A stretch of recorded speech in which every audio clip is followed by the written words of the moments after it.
We are back on the Rational Boomer podcast. Hopefully, your day is going well. By the time you hear this, it will be Friday.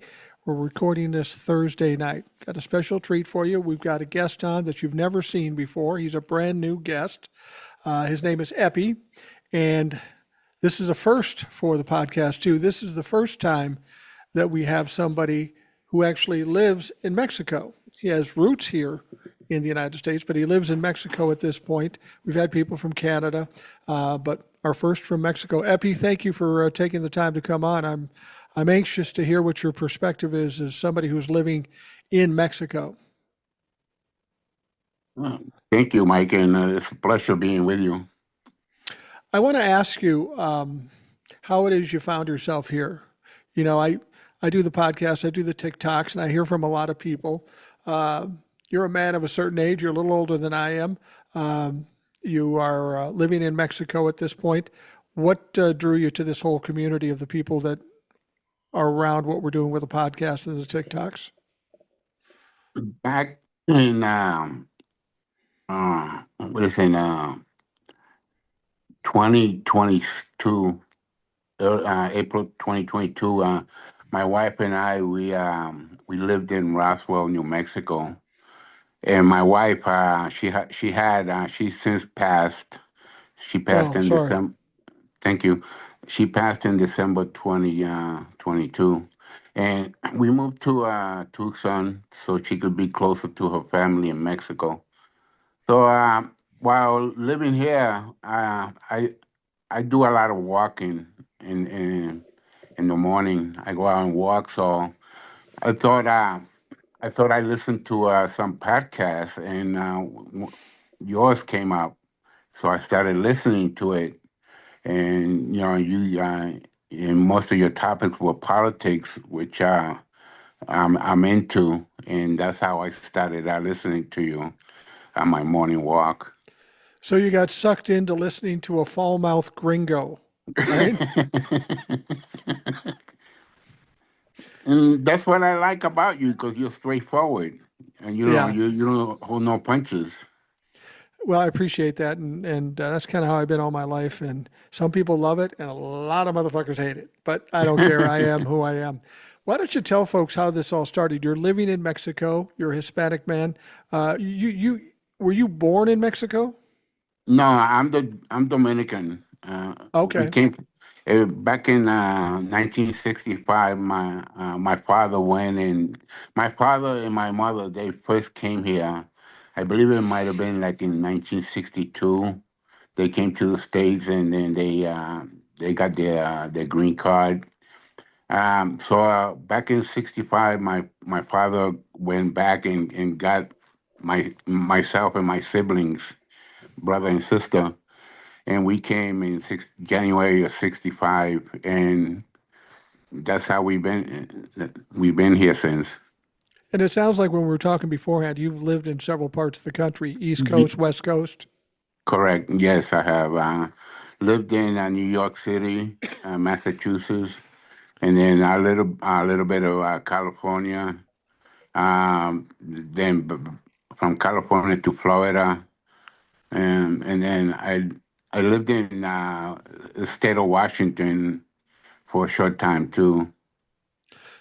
Now, when Mm. you and your family got here, and your brother, your siblings, and such, did you guys end up getting citizenship here in the States?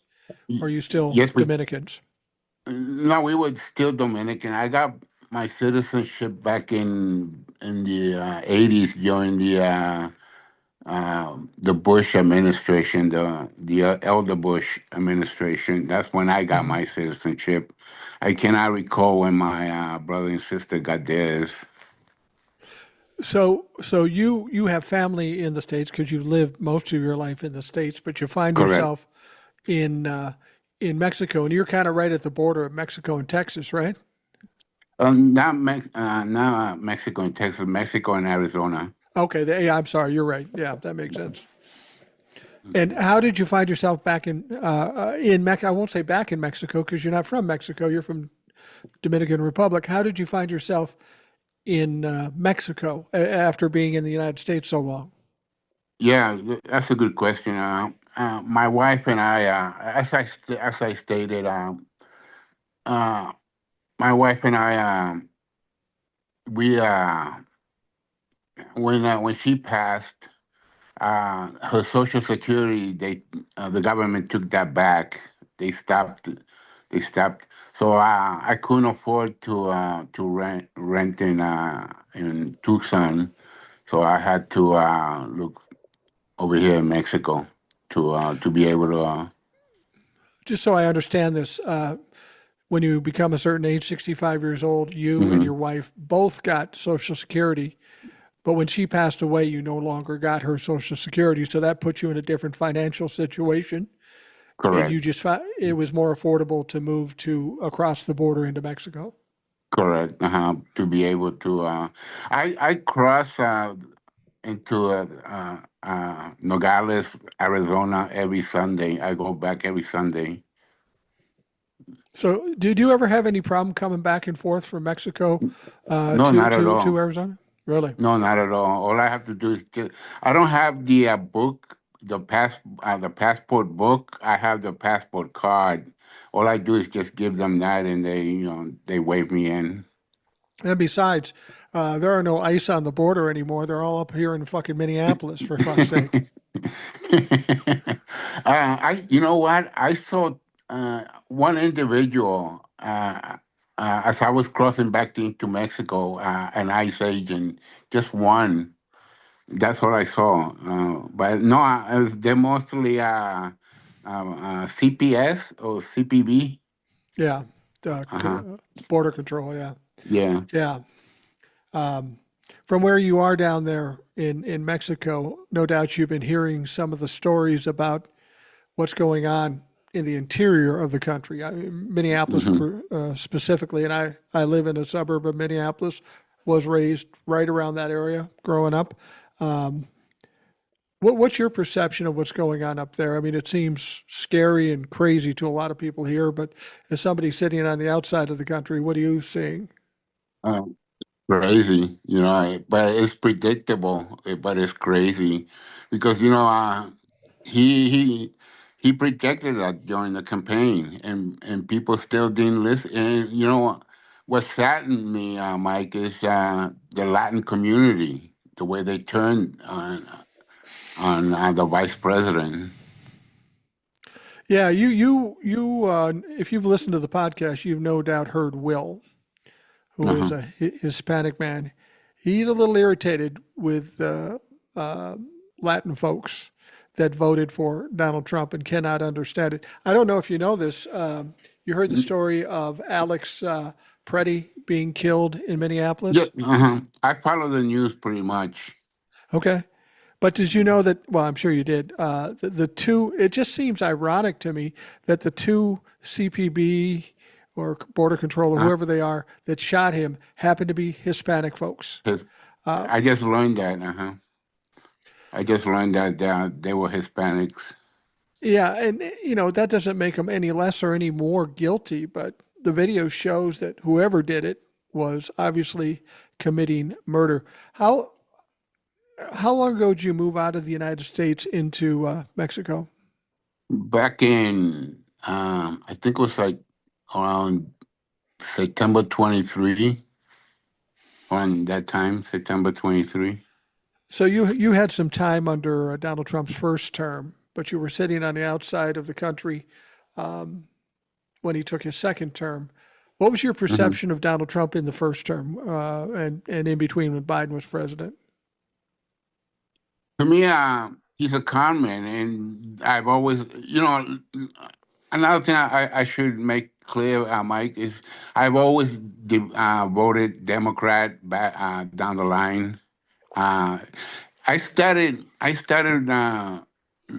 watching the news back in the '60s during the Vietnam War. That's when I Right. really started getting into the news when all the demonstrations were going around the country and universities. That's when I remember I used to go and watch the evening news, mostly CBS and NBC at the time. And that's when I really started getting into or becoming more aware of politics. But then back to your question, I've always, Trump, he's a con man, and he's not even a good salesman, but No, he's not. He's not a uh, smart man. I mean, no, that's the, mhm. that's the thing I don't understand. People like you and I, maybe it's because of our age, I could see instantaneously because I knew people like him that he was a con man and he Mhm. was a problem. You and I get that, but so many people just buy into the bullshit. I wish I was selling used cars because apparently there's a lot of dumb motherfuckers who will buy anything. Or a bridge, the Brooklyn Bridge. Yeah, exactly, exactly. So well, you mentioned you were watching the news in the 60s, and I was too. I'm a little younger than you, but I often compare, and it's maybe not a fair comparison. People always say, we got so much trouble, there's so many things going on, we'll never recover from this. And I seem to remember, for as much as I can, for being as young as I was, the 60s were kind of like that too. I mean, we had a lot of problems. We had four uh, major assassinations. We had the uh-huh. Vietnam War. We had riots, civil rights, war protest. It was a crazy time, Crazy not time. unlike it is now. Maybe it's different, but that's the one thing that gives me some hope is that we got through that. I'm sure we'll get through this. Uh-huh. I, I feel the same too. Is you know, we will, and it was back in the '60s during the demonstration. I remember vividly the Kent State Yeah, shooting right, when that happened, and there was a lot of outcry, because these young people were shot down in daylight, and with no provocation. They were they were shut down, and it's the same thing here now. But what really saddens me is like I understand these two young people were shut down in cold, and it was filmed. But right. there was another gentleman that I believe was killed during I can't remember if it was during a good or the pretty incident, but he was a young black man, Right. and the news don't mention him at all. That's what saddens me about it. Well, that's a troubling thing. There were people shot and even killed in Chicago too, but they were either happened to be brown or immigrants. Uh huh. And you got coverage of it, but not like the coverage of the That good Alex Preddy or Good. And it is really the essence white privilege, I guess, or racism to a certain extent. If a brown person gets shot, that's bad. If a white person gets shot, holy shit, we've got to stop everything. Um, and that is a little troubling because anybody who's not racist don't look at people to be different depending on the color of their skin. I look at the people's color of their skin similar to the color of their hair or the color of their eyes. It makes no fucking difference. It's uh huh. just and anybody with common sense would understand that. Now, um, with how do you think? The funny thing is that they said they're trying to make it appear that things are tailing off in Minneapolis. They said the other day that well, they got rid of Greg Bovino, that little fucking Nazi. He's out in California now, and they put in Tom Homan, who is what I call the Timu Fred Flintstone because he's a big, goofy, stupid motherfucker. But and they're trying to make it sound like they're going easier on Minneapolis. They send home 700 troops. We'll go, wow, they're sending home 700 troops. Yeah, but they left 2,300 here. It's still occupying force, and they aren't doing anything any differently. They are still being as vicious and kicking in doors Uh and huh. Hmm. that sort of thing. As somebody who spent most of his life in America, did you? I know I found it disturbing seeing stuff like this. I always believed the Constitution had a lot of power and a lot of strength, and now I question that because they keep violating the Constitution. Nothing ever happens. And it's mind-boggling because supposedly these guys, once they like as anybody that works for the government, they take an oath, and you think they will abide by that oath, but for some reason I don't know what this orange orangutan has on people that that they obey him blindly. Yeah. I get people even today, and I said this going into this term too. If you've seen what you've seen and you've heard what you've heard, and you still support this guy, you clearly are in a cult, you're misinformed, or you're as bad as he is. That's the only three options you could possibly be because he's done so many things. He's committed corruption and crimes, and it just doesn't seem to matter to a certain amount of people. And I find that troubling. I find that concerning. Thankfully, it's a small portion of this country, but right now they have control, so we're having to deal with their bullshit. Uh-huh. And that's the way I feel too. That you would think that these people that sign up for the work for the government, they would follow that sacred oath. And I remember back in I can't remember if it was back in the '60s or '70s, the Republican Party would cry "better dead than red," and yet Right. look at it. Yeah, that was a phrase. Better dead than red. And you look back to when we were younger, in our 20s, when Ronald Reagan, who they all look up to, that's their idol, Yeah. Ronald Reagan. We were around when he was in office, and if Ronald Reagan saw some of the things that the Trump administration is doing, Ronald Reagan had probably kicked Donald Trump's ass because he wasn't standing for Russians at all. He wasn't complicit with Russians at all. uh, not at all. He was a staunch anti-communist, or the one that would follow the Constitution. But Ronald Reagan too. I don't remember him much as a movie star or as a governor of California. I just remember him being running for the presidency. And I Yeah, knew too. I would argue with my father about him that he was the one dumbass white guy, or he didn't. The only thing Ronald Reagan that I liked about him, he had communication skill. But other than he that, did. he was not a savvy political person at all. Well, I've said this before on the show, and I'll say it again. 1980, I was 20 years old. I voted for Mhm. president for the first time. I was looking at Jimmy Carter and how bad the economy and gas prices and all that stuff. I'm thinking we need a change. So I voted for Ronald Reagan. And I regret that in retrospect. But as a 20-year Uh-huh. old kid, I had no idea what we were getting Uh-huh. into.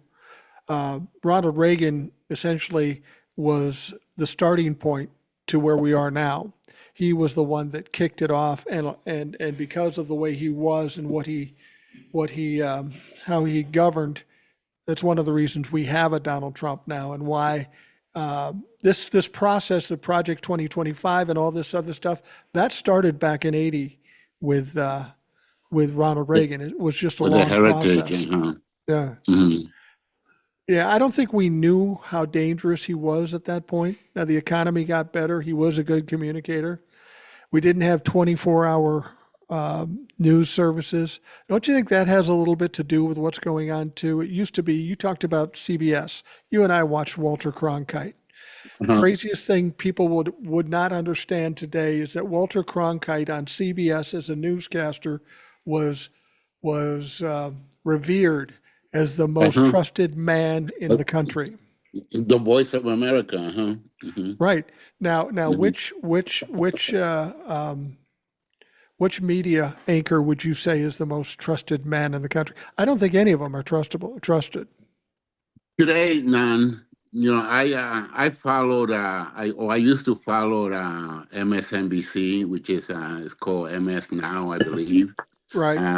But since Mike, I usually follow the black community, and that's how I started the politics. Um, getting into the politics of this country, and because the black community back in the '80s, they sensed that Ronald Reagan was a racist, and I didn't know much about him, like as I said before, but I sensed that the black community didn't like him at all, because some of his stance and social issues, but it is. It's mind-boggling. Hmm. Well, you can maybe tell me better than I can say, but it was my contention. I grew up in the 60s, 70s. I came into my 20s in the 80s. Um, the way people look at racism today is different than they looked at it in the 60s and 70s. To me, racism was just kind of accepted. Yeah, of course, brown people are lesser than white people. That was kind of a given thing, even though we've been coming out of the really racist times, and we were trying to transition with the likes of Martin Luther King.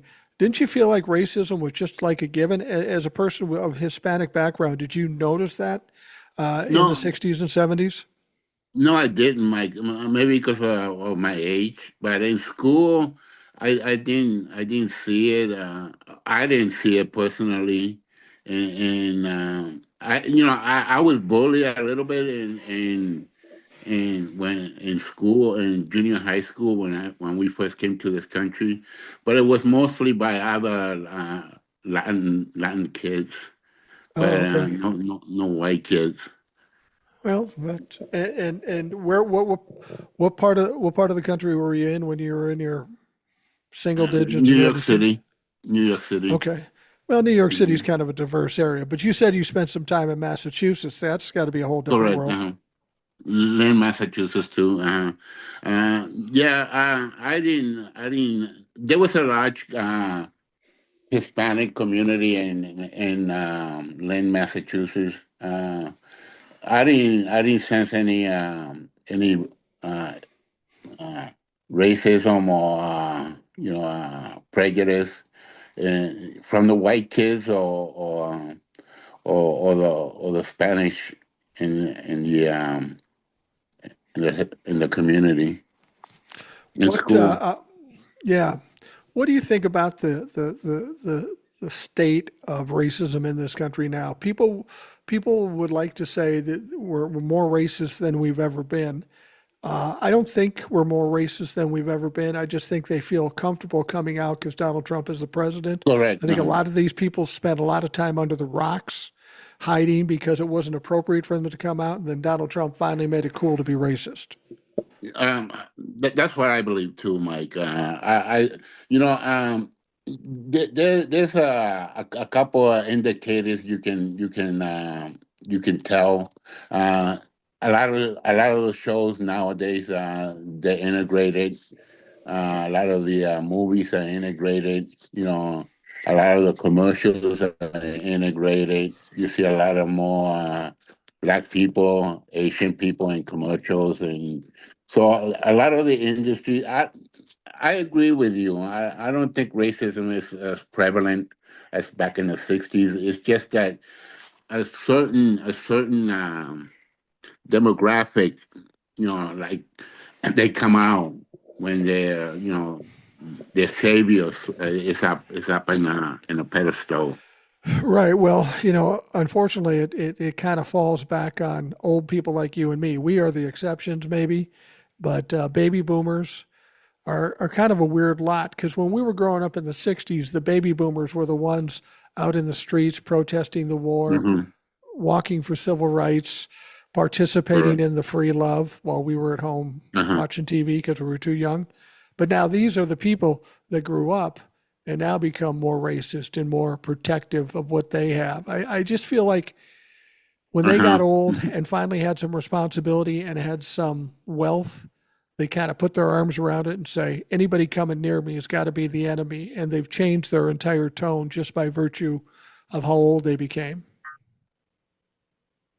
Uh, I think there's some truth to that. Uh-huh. Hmm. Okay. Um, Hmm. now you live in Mexico right now. Do you have plans to come back and live in the United States, or are you going to hang out there? I'm gonna hang out here for a while. I think probably till the end of my time, but I do as I said, I do cross every Sunday, so Okay. I go every Sunday and I do my shopping over there. Okay. Um, Hmm. after having lived here all these years, when you see some of the things going on, um, what's your perspective about America? I mean, when you came here in the '60s, it was a much different place. Um, A whole lot different. Mhm. are you saddened by what you see in the United And I'm States? saddened, because of what's happening. It didn't need to happen. That's what I'm Right. saddened about. Is you know I wish and a lot of people. I don't. There's a good commercial on TV with one of these actors, and I don't know if you've seen it. It's he's like a participant. There's like 4 or 5 or more participant up on stage, and they have an audience, and a young girl asked one of the participants, "What's so great about United States?" I think it's Jeff Bridges, if I Jeff don't, Daniels. Jeff Jeff Daniels. Yeah. Daniels. And I love that commercial because it tells, it says a lot about the United States. He tells it straight out. United States. We were back in the '60s and '70s, maybe the '80s. United States was the country, the beacon of the Right. world. Everybody wanted to come to the United States, and it's shameful that everybody we're seen as a pariah now. Well, that's Nobody wants to. Hmm. yeah. I've said that Donald Trump will constantly say, "Well, nobody's coming across the border now," and that's probably true. But we had to make this country suck in order for people. I mean, it's more dangerous for people to come to this country than probably staying where they are. So that's why people aren't coming, by making it more dangerous and more uh, egregious to immigration. We don't have as many people coming in. It's just unfortunate that we had to do it that way. It's probably not the best way to do it. There's a few stories out there now that are kind of troubling. There's one story, and I'm curious as to what you think about it. We hear about the Epstein files. We'll talk about that in a bit. We hear about deportations and all this stuff, but there's one story that I think is absolutely terrifying, as far as the fact that we don't know much about it yet. But we heard the story that there was a whistleblower who made a complaint against Tulsi Gabbard, and she's the head of national intelligence. It's a pretty important job. And this complaint was so earth shattering that Tulsi Gabbard, the Trump administration, and the lawyers locked it away in a vault, which is not what they're supposed to do with it. What they're supposed to do is bring it to Congress, and Congress is supposed to deal with it. Now, this has been sitting there for months, and now we know about it. And apparently, the Gang of Eight was going to be looking at it today, I believe, to see what it is. But they're not sure they're going to be able to see all of it because it's so bad. The problem I have with it is we have trouble with national security in this country in the first place. We don't know how bad it is. Does it involve Donald Trump when we're talking about Russia? Because we know that um, Tulsi Gabbard is probably a Russian asset. Um, will we ever find out about this?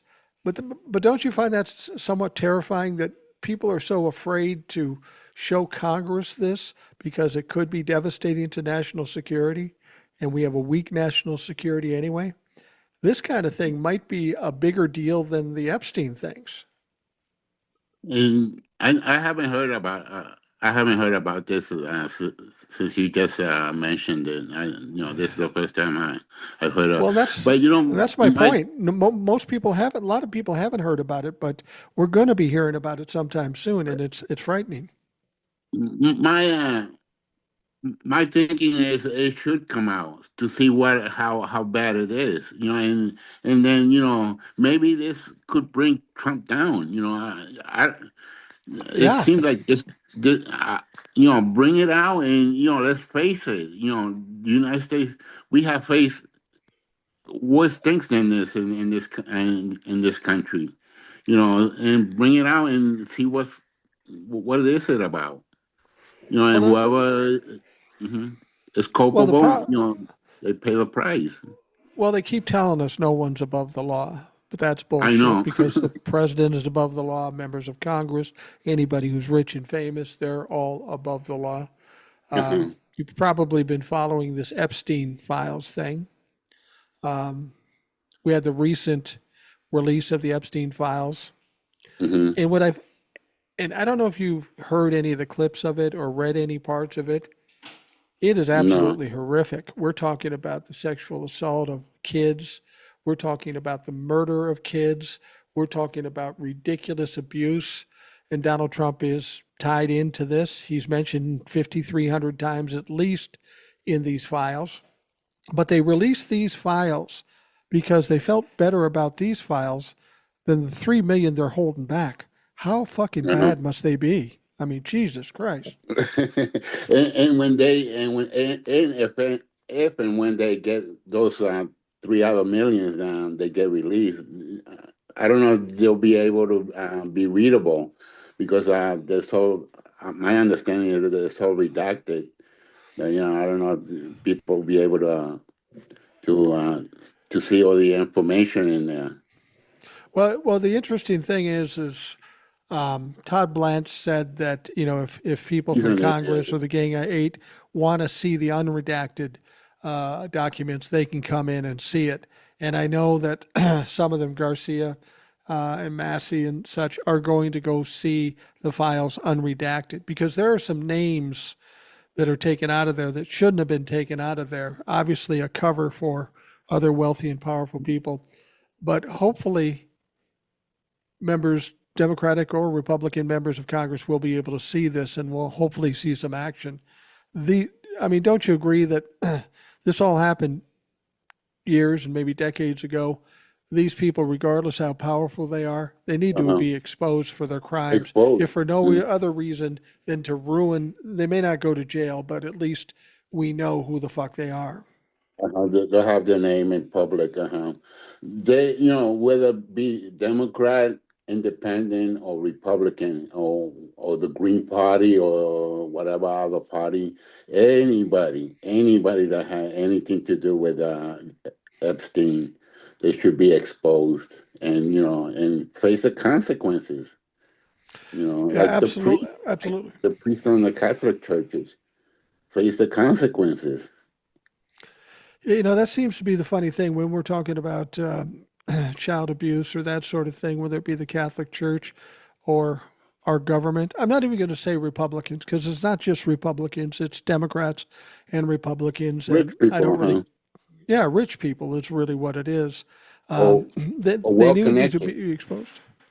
Yeah, I mean, you can put some pressure on these people. I mean, we're hearing stories about um, uh, God, why can't I say it? The guy from Microsoft, Bill Bill Gates. Gates. Bill Yeah, Gates. you know, we know his wife divorced him, having somewhat to do with the Epstein connection. We Oh, know is he that shows right? up in the files. Yeah, oh yeah, she mentioned it, and she's been interviewed recently, and Oh, she says I didn't like what he was doing with Epstein. She went to one party with Bill at Epstein's, and after that, she said, "I don't want to come fucking back here, and you shouldn't either." But of course, he did oh. anyway, and he ends up divorced.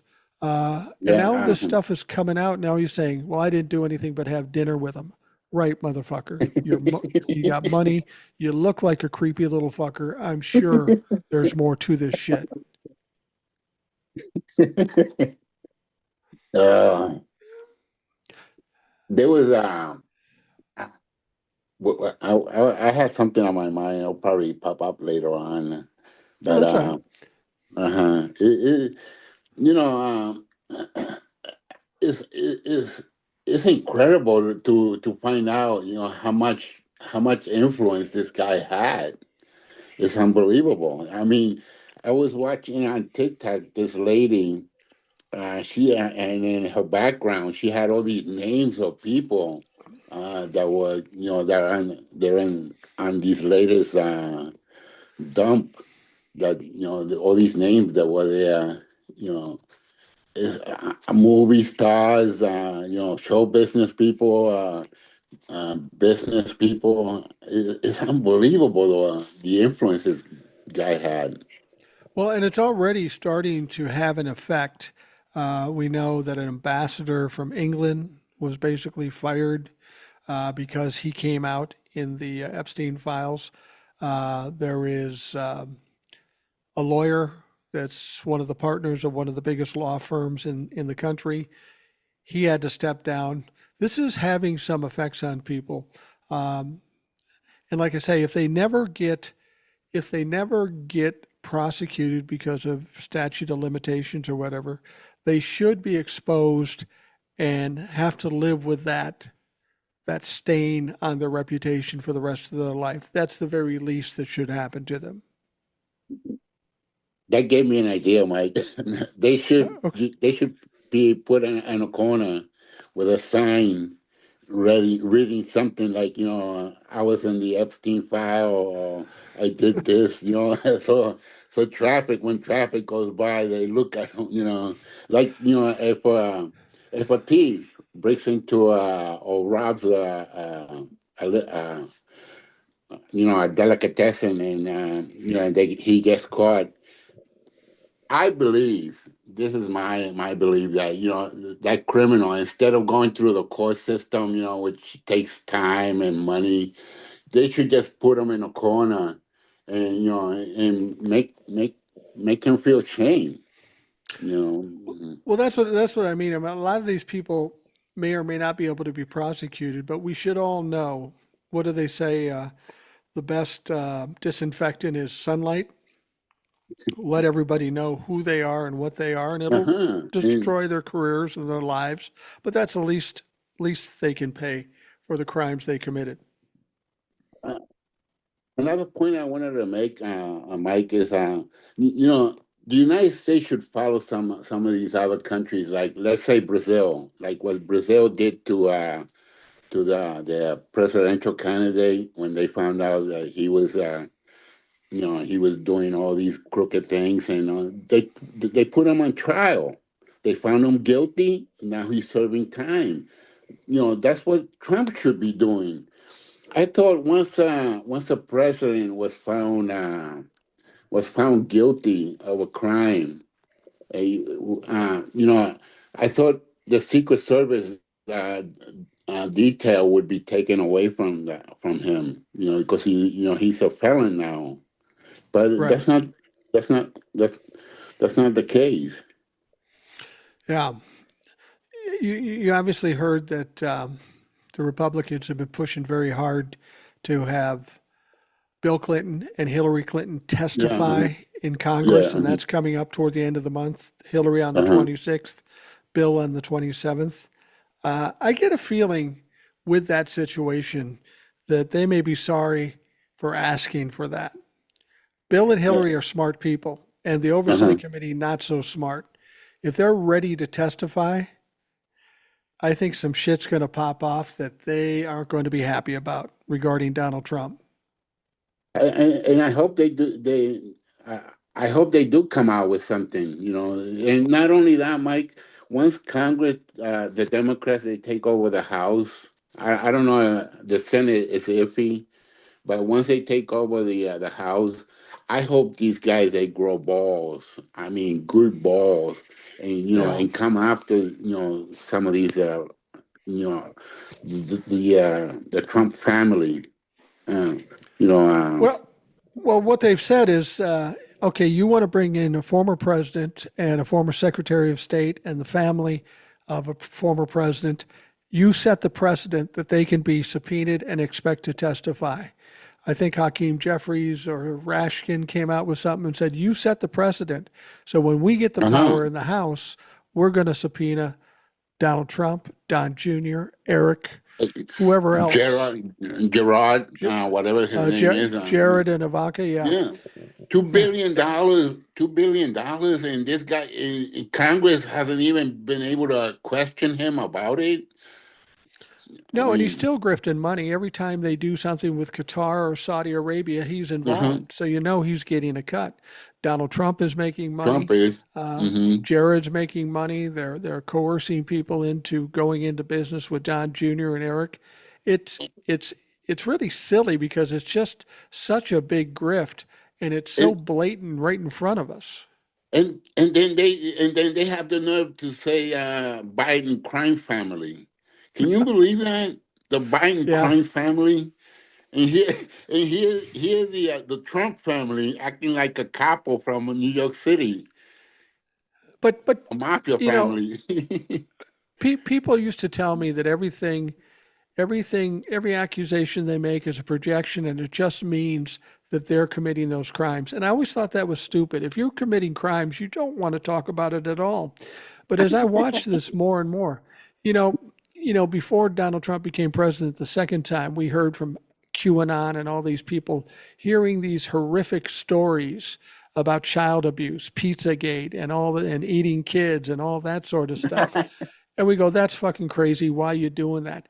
Now that we're seeing the Epstein files, that crazy Mhm. shit that they were saying seems to be exactly what they were fucking doing. And it just amazes me that we're being exposed to QAnon was right, but they were right with blaming the wrong people.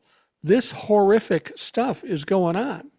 It's going on, and we, the American public, they, I don't know what to say because, they say the Democrats can't do anything because they're not in power. But from what I understand, the Democrats, they can, I don't know, they can bring some bills to the floor and do something until the House uh, caves in. Yeah, I'm getting tired of them saying, well, we're not in power, just vote in 2026 and then we'll be able to take care of this. To me, that's not an acceptable answer. Uh-huh. If you can't do anything else, take a lesson from the Republicans and do what the Republicans did. The Republicans, That's they're just my loud and they problem with keep the talking about it. Democratic Party, that Yeah. they don't grow enough balls to or cojones to to replicate. Yeah, and I think we've got people who think the Democratic Party is weak because that's how they appear. Their popularity rate is very low, and that makes people concerned. They're thinking they're going to vote Republican instead of Democrat because they don't like the Democrats, but that's not true. Um, but they're showing their displeasure with the Democratic Party, and I've said, what we need to do if you want a different perspective on the Democratic Party, we need stronger leaders. We got to get rid of Schumer and Hakeem Jeffries and some of these other people. We need somebody with a voice and I somebody think who's willing to Hakeem fight. Jeffrey, he's a good person, but you know he hasn't proven himself yet because he hasn't had the chance to hold the gavel. But and I hope once he takes control of the house, I hope that he grows some cojones big enough, to challenge the Republicans. You Well, know, I hope that's true. But my problem with Hakeem Jeffries is the same reason I have a problem with Nancy Pelosi and Chuck Schumer. These people take APAC money. They uh-huh. bend to the Hmm. oligarchs. And while they are Democrats, they're still, these are the people who are keeping us away from universal health care because they're in tight with the lobbies for the insurance and medical and pharma and stuff. There are people on the Democratic side that aren't doing us any favors.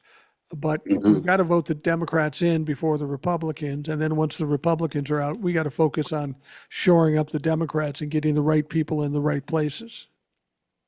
You remember? You remember Hillary Clinton, uh, personal secretary, that lady, that her husband, he was in Congress. He was a representative from New York. Wiener, I think his last name was Wiener. Oh, And Wiener. yeah, he was voted out because some, indiscretion he did in the computer with some young lady, I believe. Well, he was sending Uh, dick pics. I liked, uh, I liked him for the short time I saw him. I liked him because he used to challenge the Republicans. He used to get Yeah. in their face. Yeah. I, you know, but he was stupid person. They don't. I guess once they get in Congress or they yield a little power, it goes over their head. Well, some people don't know how to handle power. I won't say every politician is like that, but many of them get money and power, and they'll do and say anything to perpetuate that money and power. And Hmm. those people are flawed terribly, and unfortunately, it reflects on how this country runs. And we've got a lot of Ron, politicians that are a little less than ethical out there. How do you see? We're going into the midterms now, and it's looking like there might be a blue wave coming for the midterms. Are you feeling confident of that, given all that's going on? I'm in the House. Yes, I am in the House. But the Senate, I would like to see the Senate too. Have the Senate flip, because if they flip, maybe we could get him out of here, pack his bags and ship him off to somewhere, Timbuktu. You know, Do you think put that? him Do you think somewhere in that? an island where he don't do no damage. Do you think that if there is a blue wave in the midterms, that even the Republicans themselves will want to kick him to the curb because he's no longer an asset. He's nothing more than a liability. I'm starting to see some cracks now, but I, I don't know. One of the things the Republicans have shown is like they're very Yeah. weak people. You know, and you're still going to have people follow him. To the end. To the end of the cliff. And my hope is that they turn. I I saw I saw a documentary about Roger Stone the other day. This lady on TikTok, she organized a group to see it, and at the end of the uh, the documentary, Roger Stone turned against Gerard. Gerard, I can't pronounce his name right. You know, Kushner? You're talking about Jared yeah, Kushner? yeah, Yeah. Jared Kushner. That he was hoping that the government will come after him for that $2 billion that he received. Well, the one thing you can note about Republicans, and this is from Donald Trump on down, they have the people that side with them, but Mhm. if somebody contradicts them, they'll throw them under the bus quick as hell. There is no fucking loyalty at all. Well, look at his past administration. Look at how many people how many lawyers have lost their licenses, and my hope is too when this administration is out. I hope the Democrats come strong against Bondi and his personal attorney, the Todd assistant, Blanche. yeah, Todd Carte Blanche. Blanche. I hope they lose their license. Well, almost everybody else that worked for Donald Trump ends up getting fired or losing their Or license. their Uh, license.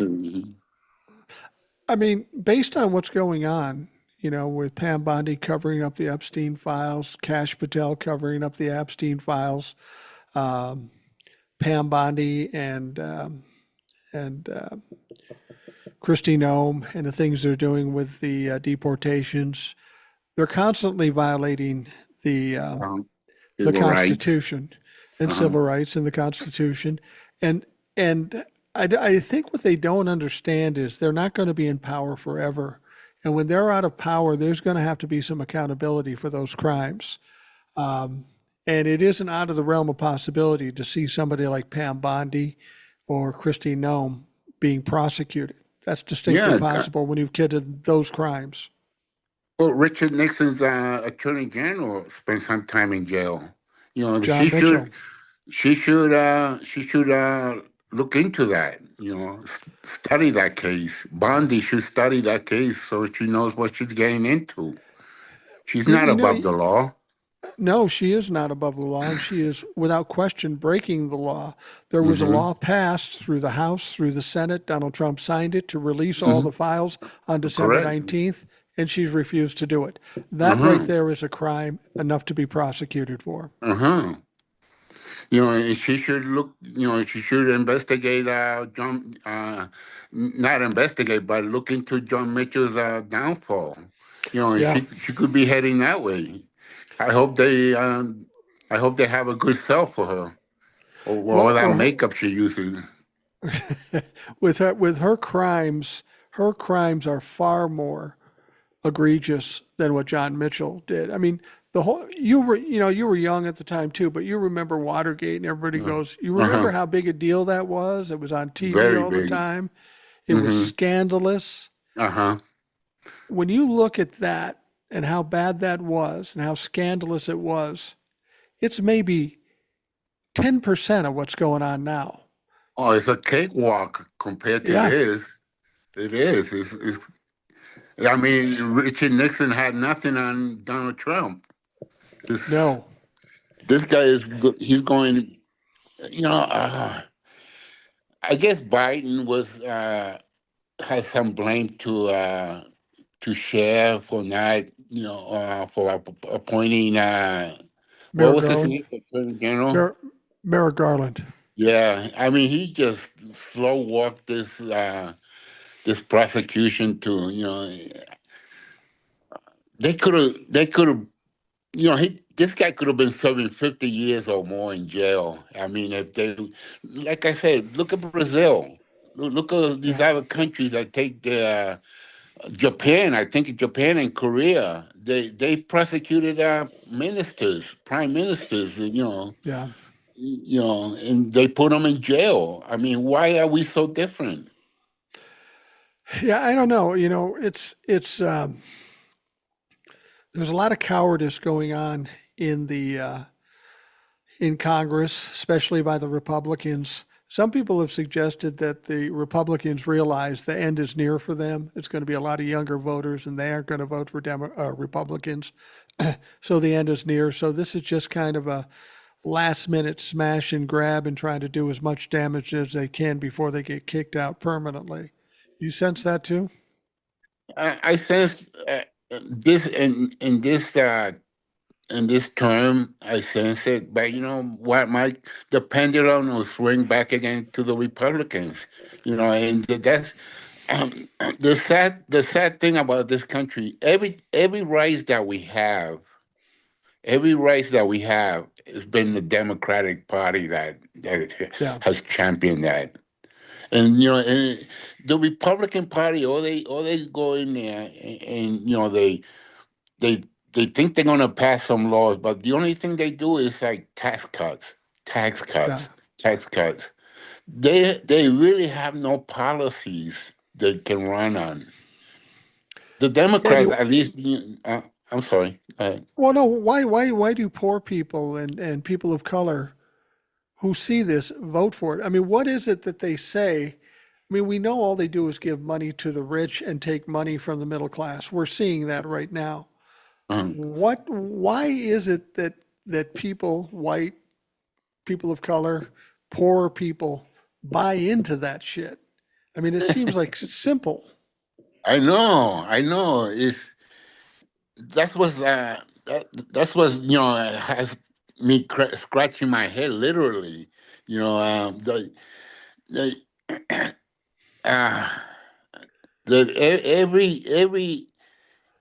everything that we have in this country, and we should cherish and we should protect it.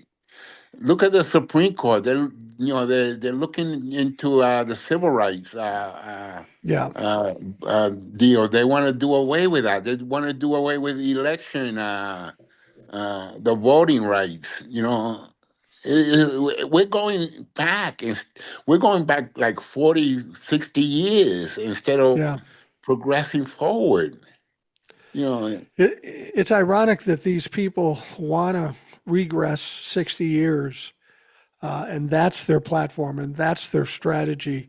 I just don't understand how people buy into it. I've talked to Will about this many times about the Hispanic people that support Donald Trump, especially about the immigration. There seems to be a big concern with the Hispanic community that lives in the United States about immigration. And I get the sense it's kind of like, well, we got here, we did it right, fuck everybody else, keep them out. Do you get uh-huh. that sense? Yeah, uh-huh. And not only that, they have I think they have the mindset that they're coming from a country that has a dictator or some sort of heads of state that is controlling, and they see the Democratic Party as part of like a communist, you know, or a strong socialist ideology. But one if they do the studies or improve their education, they'll know or they'll come to find out that the Democratic Party is for social. Even though they're against social issues as the Republicans are, but we live in a social society, socialist societies. Social Security, all these programs that the United States has, and we able to use is the socialist programs. Well, yeah, people, you got Mondami in New York who won as a Democratic Socialist, and they think, oh my God, socialist must mean communist. Not the same thing at all. And you're absolutely right about this country being socialistic. We've got Medicare, we've got Uh-huh. SNAP, we've got, simple things like police departments and fire departments and libraries. That's all socialistic. Socialist Um, programs. yeah, and I think it comes down when they say socialism, all they mean is don't give poor people money. Don't give don't give people of color money. I don't care if I get the socialistic stuff. It's just when you get the socialistic Somebody else stuff. who gets it. Well, and it's the same thing we saw with this whole immigration thing and with Hispanic folks siding with Donald Trump. I think they were under the belief that that yeah, go get those illegal immigrants and kick them out, but you're not going to touch me because I support Donald Trump. They fucked around and found out on that one, didn't they? Big time, big time. And now, and a lot of them are crying now. I should have done, I should have known, I should have. Uh, we keep repeating the same mistakes, Mike. I don't We know. do. This kind, I will tell you this: in Minnesota, Minneapolis, Minnesota, uh, they're looking for brown people more than they're looking for immigrants. And if white uh-huh. people get in the way, they'll shoot them too. It's not about immigration or even No. race so much. It's just anybody that's not them, and they will run over them if they can get away with it. And that is the essence of authoritarianism, and Uh, we're experiencing it here in Minneapolis. Thankfully, people in Minneapolis and Minnesota aren't standing for this shit. They're standing up. They're pushing Being back, strong, standing and I hope strong. this, yeah, I hope this inspires other states to do the same thing. You know what encourages me is that the people that do that and they do it in the freezing cold. Yeah. It's something that they don't need to do, but they do it. They go out there in the freezing cold, in the minus, and they stand up. They stand up, and that's what that's what's getting Trump's attention. You Yeah. know. Well, he likes to be the most popular guy in the country, and with the polls and with the people in the streets, it's not playing out that way. And whether he admits it or not, he's noticing it. The people around him are Uh-huh. noticing it, and it just adds more problems to the midterms. I think Donald Trump is terrified about the midterms going blue Oh, because mhm. basically, it will castrate him as a president. He won't be able to do anything for 2 years. He will probably get impeached for a third time, and there'll be nothing but investigations in Congress against everybody, including Donald Trump. It's going to be a horrible 2 years if the Democrats take control. And that's where he's shaking in his boots right now. Hmm. He is. He's crying about it. He was at the Uh-huh. national. He was at the national prayer meeting, and he was ranting and raving and talking about stupid bullshit. And he says, if they win, I'm going to get impeached again. Motherfucker, you, you deserved it. you know, I remember when George Bush Jr. Was running for president. I said, "This country can't elect him," and you could tell a candidate, by the way he speaks, the way he carries on. And yet, you could tell George Bush was like uneducated. He couldn't phrase a sentence. And I said, there's no way that this country can elect Bush, you know, and You would think two that. terms. Well, I often said that George W. Bush was the dumbest president we ever have had Un- at that point. Until And now that we have Donald Trump, I can honestly say I miss George W. Bush. and that's bad when you when you're crying for the junior. Yeah, yeah, George. I mean, he seems like a reasonable guy by Not comparison. now. Uh-huh. And and At I, least at least he followed the Constitution. At least. Mm. well, I think one of the problems we have with Donald Trump, everybody said we need to run this country like a business. We need a businessman. But unfortunately, Donald Trump knows nothing about how government runs, and he thinks he can just say whatever he wants and do whatever he wants, and people will have to do it. Uh, Whoever we elect as president next time around, we don't need another celebrity. We need somebody who understands the Or a system. That's business why person. We don't need a business person. this isn't a business. It's not. Uh-huh. Well, and And that's why Joe Biden was so successful. He'd been into the Senate and in Congress for 40 uh, years. He knows how the system runs. and that's what Kamala would have brought. That's what Yeah. Kamala would have brought to the country. She would have brought stability. You know, when George Bush was the reason I say that I couldn't believe that George Bush could be elected was because Clinton had good two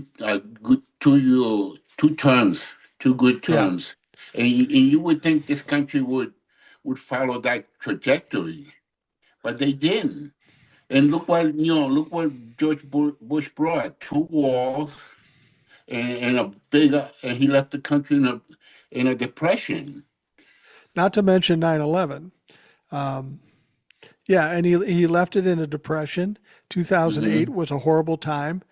Um, Obama comes in, brings us back Uh-huh. from the depths, goes from 2008 to 2000 what um, 16, 2016 or so, and he brought this country back economically. Back. Yet when you talk about Republicans, they say, "Oh, Obama fucked up, but George Bush was good."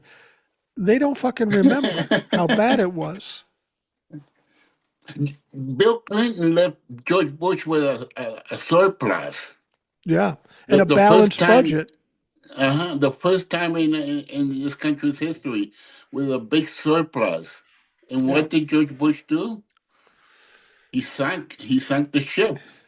he fucked it up. And then Obama comes in, does the Uh-huh. same thing, and then Donald Trump. Everybody talks about the new jobs information was coming out. I think there was like 22,000 jobs created last month, which is ridiculous. When you look at Joe Biden creating 15 million jobs in 4 years and Donald Trump has done nothing but lost jobs, people don't remember in his first term, he was one of the few presidents that started with more jobs than when he left. He lost two to 300,000 jobs by the time he left. Now, COVID had something to do with that, but I blame him for COVID too for not doing anything about it. Exactly, and that's when and you could tell that we had a competent person in the White House. That when he came in, the first thing he put his people, the people that know how to run organizations to run COVID, and and about a year or two we had it he had it under control. And Right. Trump, all he said was, "Oh, we'll get over it. We'll get over it." And It's a millions of hoax. people died. Million people died. Yeah, yeah, it was pretty horrific. And when anybody tries to use an excuse for Donald Trump with COVID, I just say, look, had we had a president that knew what he was doing, didn't throw out the book, didn't throw out the committee Huh? who was supposed to handle this stuff, it wouldn't have been. They always wanted to blame the Democratic governors for shutting down the country. Had Donald Trump done what he was supposed to do, we wouldn't have had to have those shutdowns. It wouldn't have been as bad as it was. This was an absolute fuck up by Donald Trump, and anything bad that Oh, happened because of COVID was his fault. it, like the saying goes, everything that Trump touches just goes to shit. You Yeah. know, and people that work for him too. They pay the price. And when will this country wake up to that? That's my question. When Well, is this country going to? I think a lot of people have, but unfortunately, the people that haven't are still in power. You want to talk about everything he touches go to shit. Let's talk about, excuse me, the Kennedy Center. Okay, he changed it to the Trump Kennedy Center, and he made a He's lot got of it. changes. And now nobody wants Oh to work there. man, another now to think about that. One of the first things that Congress should do or the Democrats when they get into when they get the houses, investigate Trump for what he did to the White House, the East Room, the East. Yeah, I the East Wing. mean, Yeah. the East Wing. He did that without permits. He has to go through Congress to do any changes to that property. Well, that's the thing that always bothers me, though, is they always say he can't do that. It's against the Constitution. Yet he does it anyway. Why don't Anyway, we have some? Why don't we have some way of stopping him if the Constitution is so strong? I question and the Constitution now because if you just want to step on it, you can. or the Republicans, these Republicans, imagine if Bill Clinton or Obama would have done that. Oh man, I mean, they would have been impeaching before the ink dries. They would have had those papers. Before Bill Clinton or Obama blinked. If Well, they would have thought, even if they would have thought about it. well, and I think you make a good point too about the Democrats have to be strong. When this is all over, there's a lot of crimes, there's a lot of Oh corruption my that have to be God. addressed. We've got to The, do a lot of investigations, maybe as something separate from the government. But if the Democratic Party, if they get power and they just let it go and move on, there's going to be a lot of people in this country pissed. There's been no accountability for 10 years, and people need uh-huh. that to get closure. And the Congress needs to, they need to grow those cojones, as large as pineapples or watermelons, Yeah. because, this guy is running the country like it's his personal business. And And he he's running it bankrupts into his the personal ground. business. Well, yeah, he's running it like his personal business, but he's bankrupted every business he's ever Exactly. had. That doesn't bode well for the future of this country. And look all the money he's making. This guy, he's gonna come out of this. term, out of this term, more rich than the first term. Maybe, maybe because here's. Do you really believe he's going to make it through the end of this term? You've seen him on I hope TV. not. I hope not. I hope, I'm not a religious person, but I hope this motherfucker has a stroke or something. Well, it Oh, sounds like he's already had one stroke. All we need is one more to finish the fucking job, or fuck, or man. or or have a Big Mac lodge in his gullet and let him suffocate. If I was one of those Secret Service that got him, I would just walk away. let her, Yeah. let her It's funny. choke. We've had presidents die in office, Lincoln, Kennedy, Garfield, some other people, and it's always been a very solemn moment. I mean, when Kennedy was killed, I know people were crying and upset, and it was Uh-huh. terrifying. I don't think people are ready for what's going to happen when Donald Trump dies. I think Republicans are going to be appalled that it's going to be like fucking a nationwide Mardi Gras. It's really going to be that Exactly. crazy. People go outside in the street banging drums, banging pans, banging somebody's head against, banging a Republican against a car. I got to tell you, I can't wait till that happens. And I'm as joyous as I will be dancing in the streets and doing that stuff.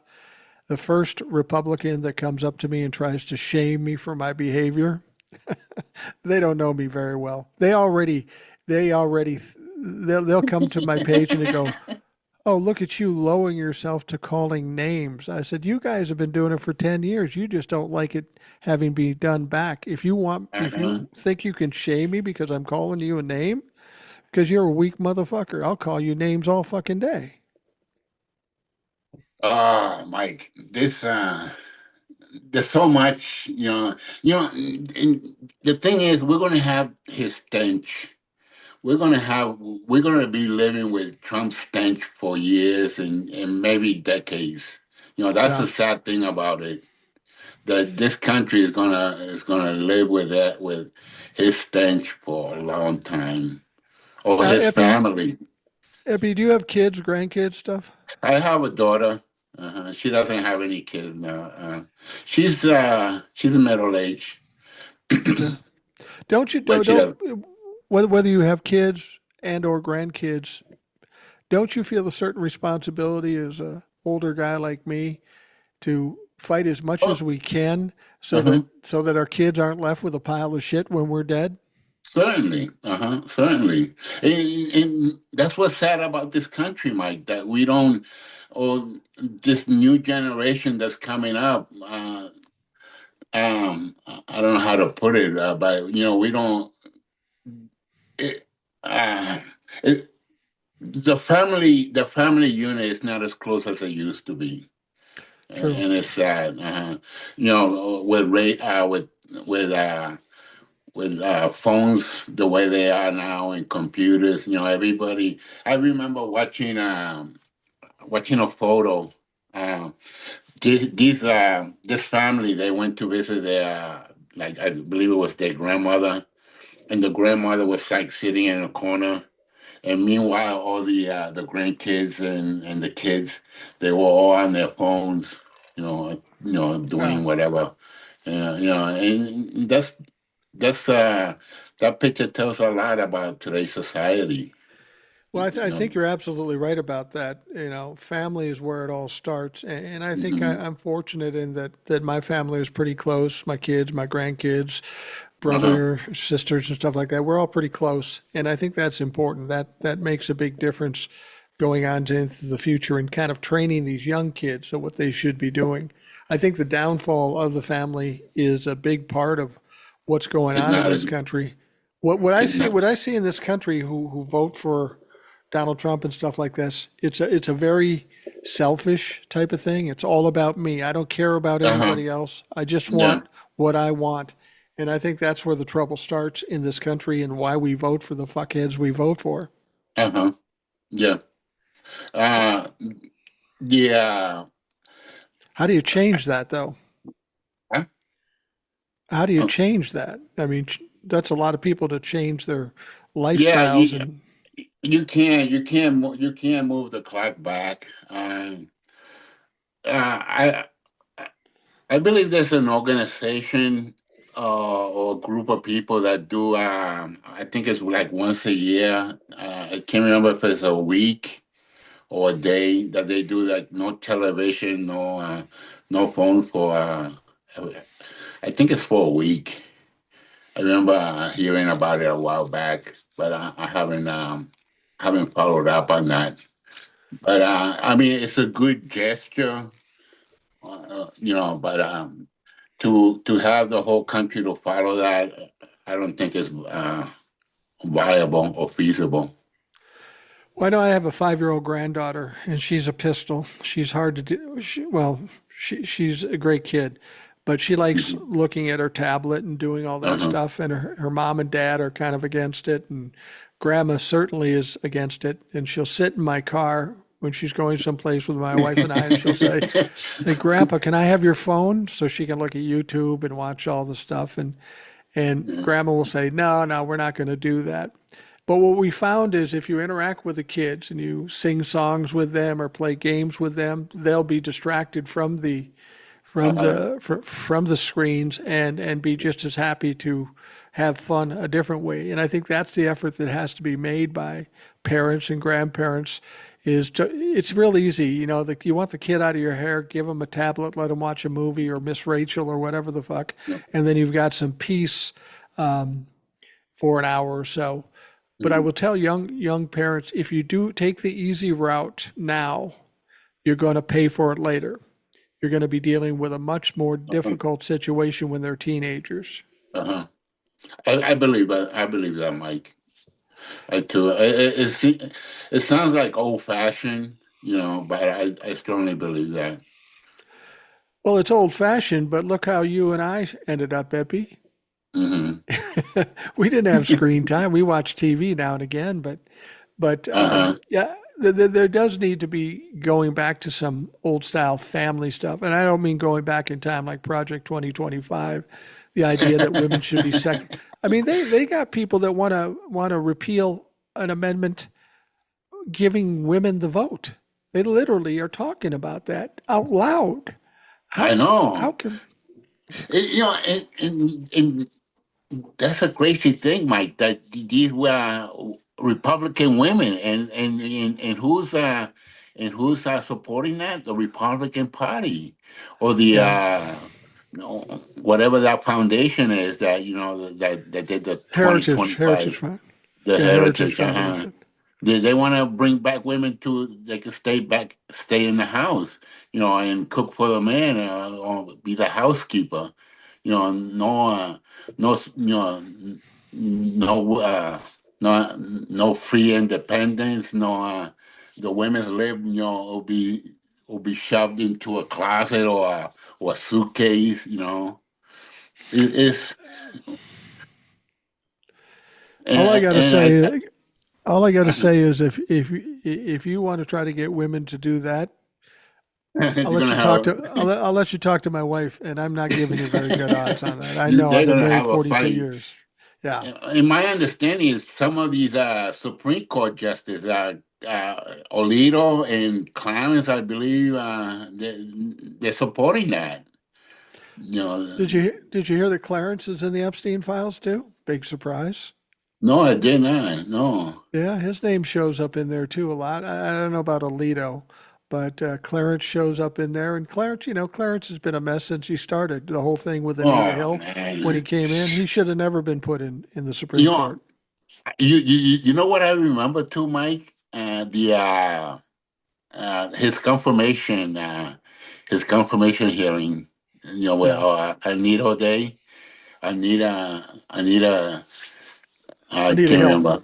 Anita Hill, And who's the better person? Who's the better person? Anita Hill. No controversy, no nothing. She just goes about her business, low key.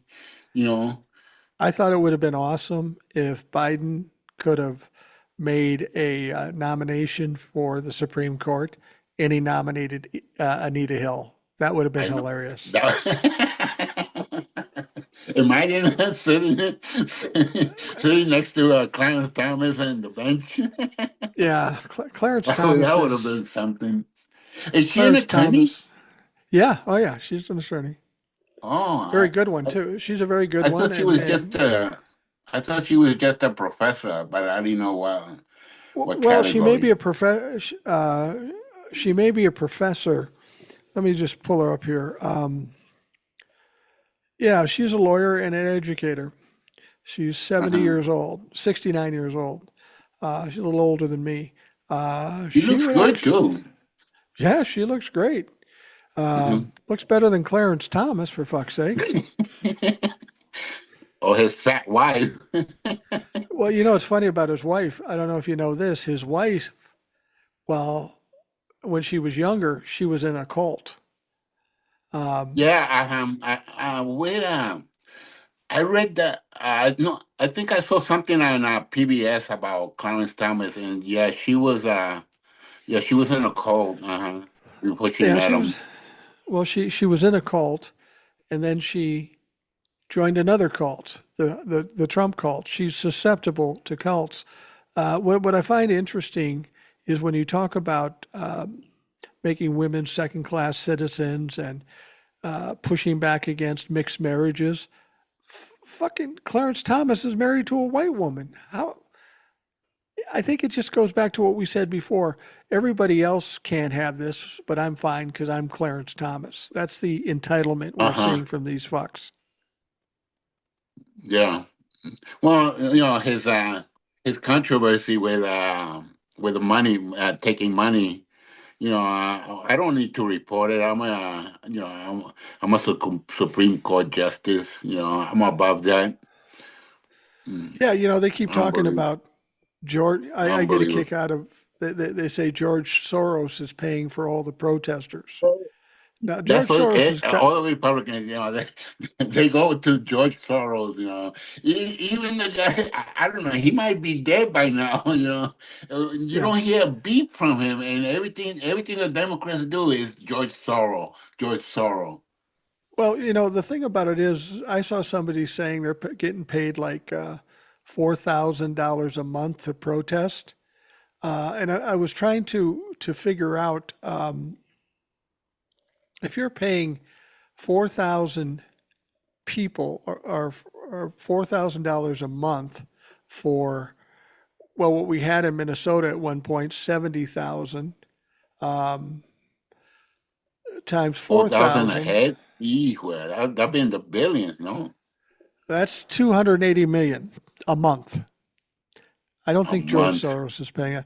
But at the same time, we know Harlan Crow is paying to play with Clarence Thomas, buying him Thomas, RVs, buying his mom's house. I mean, Harlan Crow is basically Clarence Thomas's sugar daddy. He shoot. hands him money, and Clarence Thomas does whatever he fucking tells him. I personally think one of the biggest problems we have in this country that we've got to rectify when we get reasonable people running the country is we've got to straighten out the Supreme Court because with an illegitimate Supreme Court, it's hard to maintain democracy. And not only that, Mike, but take money out of politics. That's one thing that irks me when Democrats come asking for money.